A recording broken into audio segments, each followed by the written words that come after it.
तसव्वुर करें, एक माँ है, रात का अंधेरा है, वो अपने नौज़ायदा बच्चे को सीने से लगाए भाग रही है शहर के बाहर एक गार की तरफ। क्यों? क्योंकि उस मुल्क का बादशाह नमरूद हुक्म दे चुका है कि हर नौमौलूद लड़के को कत्ल कर दो। हजारों बच्चे मारे जा चुके हैं और उस रात उस माँ की गोद में वो बच्चा है जो एक दिन उस बादशाह के सामने खड़ा होगा और कहेगा, मेरा रब वो है जो जिंदगी देता है और मौत देता है। वो बच्चा एक गार में पैदा हुआ, अकेला, तारीकी में, और उस बच्चे का नाम इब्राहीम। वो इब्राहीम जिन्हें अल्लाह ने खलीलुल्लाह कहा, अल्लाह का दोस्त। पूरी कायनात में अब तक सिर्फ 2 इंसानों को ये लक़ब मिला, एक हज़रत इब्राहीम अलैहिस्सलाम, एक हज़रत मुहम्मद सल्लल्लाहु अलैहि वसल्लम। लेकिन ये मकाम सस्ता नहीं था। बाप ने घर से निकाला, कौम ने दुश्मन बना लिया, आग में डाले गए और फिर अल्लाह ने हुक्म दिया कि अपने बेटे को ज़िबाह करो। पिछली वीडियोज़ में हमने देखा हज़रत इदरीस अलैहिस्सलाम का बुलंद मकाम और हज़रत नूह अलैहिस्सलाम के 950 साल का सब्र। आज हम 5वें बाब में दाखिल होते हैं और ये बाब इतना लंबा है, इतना दर्द भरा है, इतना रोशन है कि हम इसे 2 हिस्सों में बयान करेंगे। ये है हिस्सा अव्वल। आज हम सिर्फ कुरान मजीद और सही अहादीस की रोशनी में बात करेंगे। जो बात कुरान या सही हदीस से साबित नहीं, हम उसे वाज़ेह तौर पर बताएंगे। कोई मनगढ़ंत कहानी नहीं, सिर्फ वो सच जो अल्लाह ने खुद हमें बताया। हज़रत नूह अलैहिस्सलाम के तूफ़ान के बाद ज़मीन पर क्या हुआ? नस्लें गुजरीं, सदियां बदलीं, इंसान फिर से बढ़े, फिर से फैले और फिर से वही गलती, वही शिर्क। इराक की सरजमीन पर दरियाए फरात के किनारे एक अजीम शहर आबाद था। नाम था बाबिल और उस शहर पर हुकूमत करता था नमरूद, वो बादशाह जिसने खुद को खुदा कहलवाया। नमरूद तारीख के उन चंद लोगों में था जिनका जिक्र कुरान में आया, बराह रास्त नहीं लेकिन वाक़े में। उसकी हुकूमत इतनी मजबूत थी कि लोग उसे खुदा मानते थे। उसके दरबार में एक नजूमी था।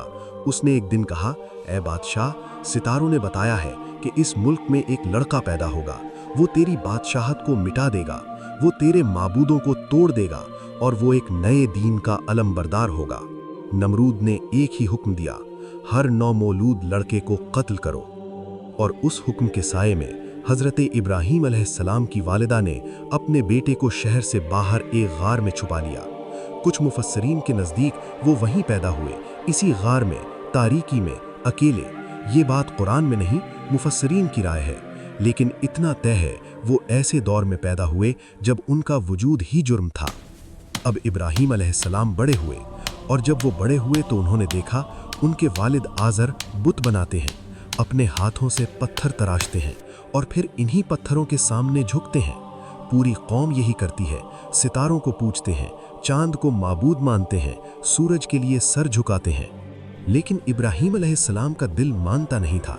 वो सोचते, ये पत्थर तो खुद भी हिल नहीं सकते, ये सितारे तो खुद भी डूब जाते हैं, ये चांद तो खुद भी छुप जाता है। ऐसा माबूद कैसा जो खुद मुहताज हो, जो खुद डूब जाए, वो दूसरों को क्या बचाएगा? कुरान ने इस पूरी सोच का सफ़र बयान किया सूरतुल अनआम में, वकदालिक नुरी इब्राहीम मलकूत अस्समावाति वल अर्द वलियकून मिनल मूक़िनीन। और इसी तरह हमने इब्राहीम को आसमानों और ज़मीन की बादशाहत दिखाई ताकि वो यकीन करने वालों में से हो जाए। रात हुई, एक सितारा चमका, रोशन, खूबसूरत। इब्राहीम अलैहिस्सलाम ने कहा, क्या ये मेरा रब है? जब वो डूब गया तो कहा, मैं डूबने वालों को पसंद नहीं करता। फिर चांद निकला, बड़ा, रोशन, आसमान पर फैला हुआ। इब्राहीम अलैहिस्सलाम ने कहा, शायद ये मेरा रब हो। लेकिन रात खत्म हुई, चांद भी डूब गया। जब वो डूब गया तो कहा, अगर मेरे रब ने मेरी रहनुमाई न की तो मैं गुमराह लोगों में से हो जाऊंगा। फिर सुबह हुई, सूरज निकला, सबसे बड़ा, सबसे रोशन, सबसे ताकतवर। इब्राहीम अलैहिस्सलाम ने कहा, ये मेरा रब है, ये सबसे बड़ा है। लेकिन सूरज भी ढल गया, गुरूब हो गया। और उस लम्हे इब्राहीम अलैहिस्सलाम के दिल में यकीन का सूरज तुलू हुआ, वो सूरज जो कभी नहीं डूबता।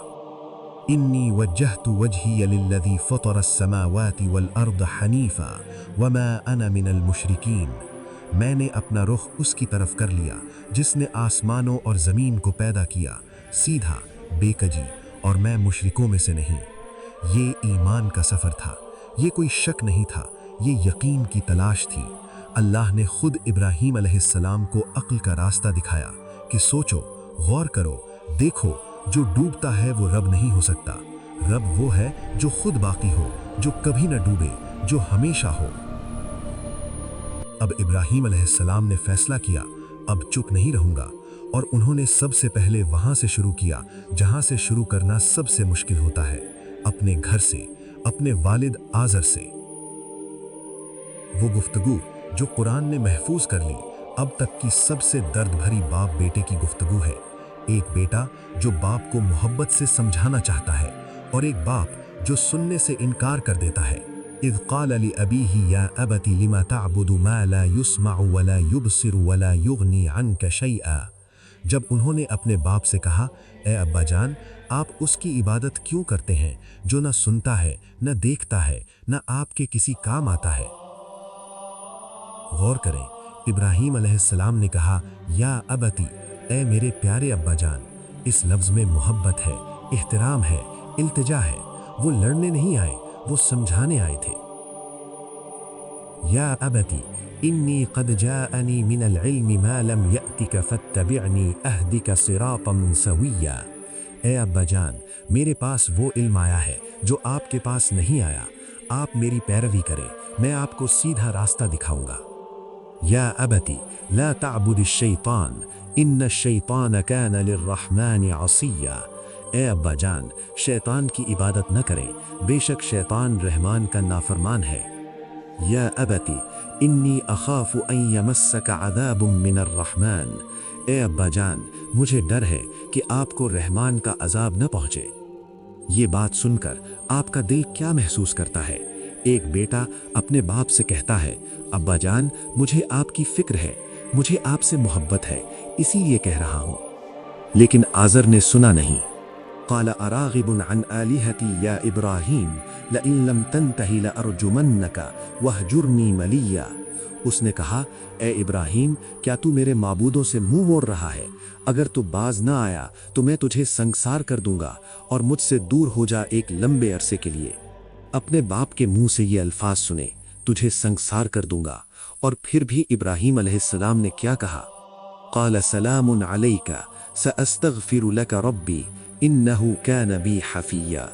उन्होंने कहा, आप पर सलामती हो, मैं आपके लिए अपने रब से मग़फ़िरत मांगूंगा, बेशक वो मेरे साथ मेहरबान है। ये है वो अखलाक जो नबी का होता है। बाप ने धमकी दी, बेटे ने सलामती दी। बाप ने दुश्मनी की, बेटे ने दुआ की। इब्राहीम अलैहिस्सलाम ने अपने बाप को घर से नहीं निकाला, बाप ने उन्हें निकाला, और फिर भी वो दुआ करते रहे, अल्लाह मेरे बाप को माफ़ कर दे। अपने घर के बाद इब्राहीम अलैहिस्सलाम ने पूरी कौम को ललकारा। एक दिन कौम का त्यौहार आया, वो साल का बड़ा मेला था। सब शहर से बाहर गए, बाजार लगा, खाना पका, लोग नाचे गाए। इब्राहीम अलैहिस्सलाम से कहा गया, तुम भी चलो। उन्होंने कहा, मैं बीमार हूँ। जब सारा शहर खाली हो गया, इब्राहीम अलैहिस्सलाम अकेले मंदिर में दाखिल हुए। वहां बुतों के सामने खाना रखा था, नजराना, तोहफा। इब्राहीम अलैहिस्सलाम ने उस खाने को देखा और बुतों से कहा, मा लकुम ला तअकुलून मा लकुम ला तंतिकून। तुम्हें क्या हुआ, खाते क्यों नहीं? तुम्हें क्या हुआ, बोलते क्यों नहीं? फराग अलैहिम दरबम बिल यमीन। फिर वो उनकी तरफ पलटे और दाएं हाथ से मारा। फजअलहुम जुदादन इल्ला कबीरन लहुम लअल्लहुम इलैहि यरजिऊन। फिर उन्हें टुकड़े टुकड़े कर दिया, सिवाय उनके सबसे बड़े के, ताकि वो लोग उसकी तरफ रुजू करें। लोग वापस आए, मंदिर में दाखिल हुए, देखा सब बुत टूटे पड़े हैं, सिर्फ सबसे बड़ा बुत खड़ा है और उसके गले में कुल्हाड़ा लटका हुआ है। गुस्सा, चीखो पुकार। आखिर सवाल हुआ, ये किसने किया? क़ालू समिअना फ़तन यज़कुरुहुम युक़ालु लहू इब्राहीम। उन्होंने कहा, हमने एक जवान को सुना है जो इन्हें बुरा कहता है, जिसे इब्राहीम कहते हैं। अब इब्राहीम अलैहिस्सलाम को पकड़ा गया, दरबार में पेश किया गया। सवाल हुआ, क्या तुमने ये किया? ابراہیم علیہ السلام نے کہا قال بل فعلہ کبیرہم ھذا فاسألوہم ان کانوا ینطقون۔ انہوں نے کہا یہ کام اس بڑے نے کیا ہے، ان سے پوچھو اگر یہ بول سکتے ہیں۔ ایک لمحے کے لیے رک جائیں۔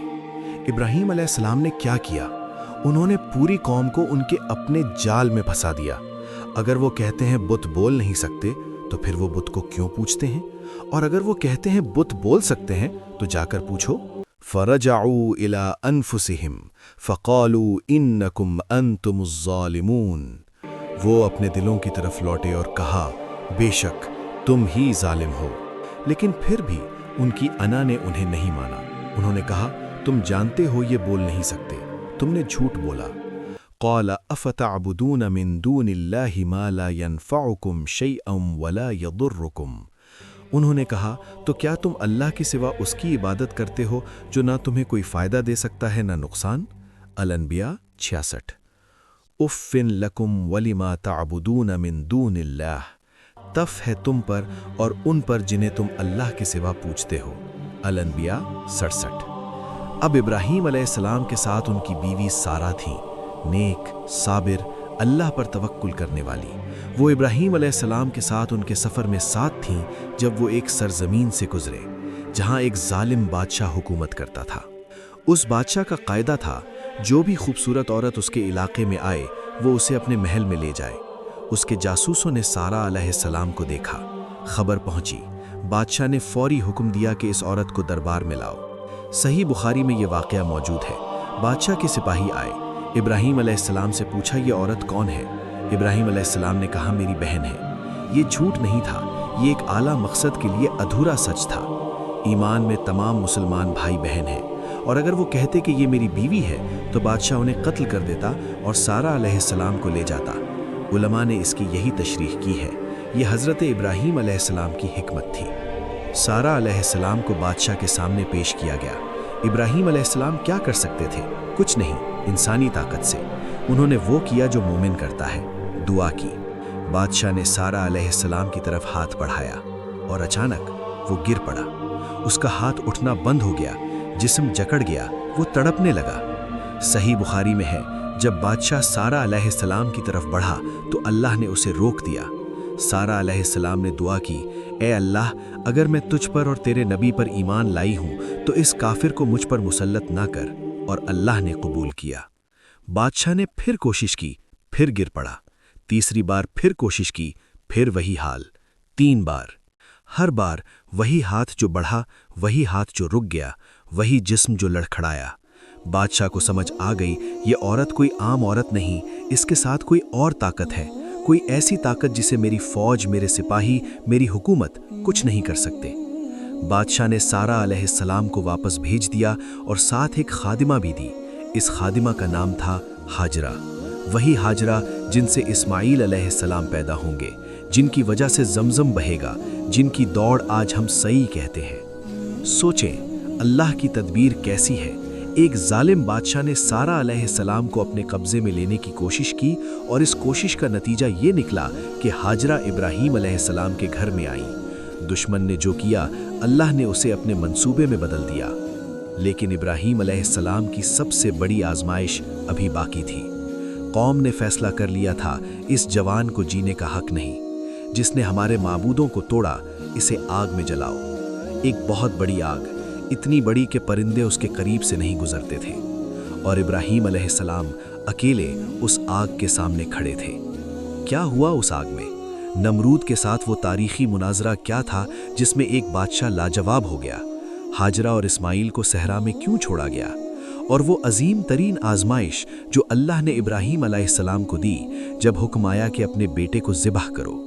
یہ سب حصہ 2 میں۔ وَإِبْرَاهِيمَ الَّذِي وَفَّى، اور ابراہیم جس نے پورا کر دیا۔ النجم 37۔ اللہ نے جب بھی جو مانگا ابراہیم علیہ السلام نے دے دیا۔ آگ مانگی چلے گئے، گھر مانگا چھوڑ دیا، بیٹا مانگا پیش کر دیا۔ یہی خلیل اللہ ہے۔